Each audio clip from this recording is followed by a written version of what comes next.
પણ ભોળોનાથ પૂજાય, ભગવાન શિવ પૂજાય, એની અર્ધાંગના પાર્વતી અને ઉમા પૂજાય, પતિ પત્ની બે પૂજાય એમ નહીં, પણ બેના દીકરાએ પૂજાય, કાર્તિક અને ગણેશની પૂજા.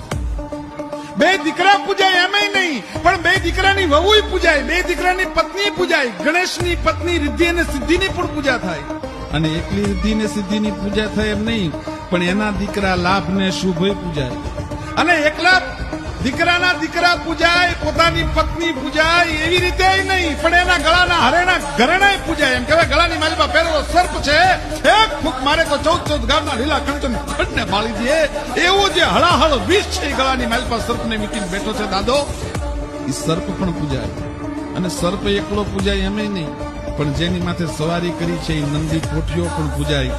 જેનું સમગ્રત્વ પૂજાતું હોય, જેના સમગ્રમાં એમ કહેવાય છે કે શુભત્વ અને શિવત્વ હોય, એને જ મહાદેવ કહેવાય, બીજાને મહાદેવ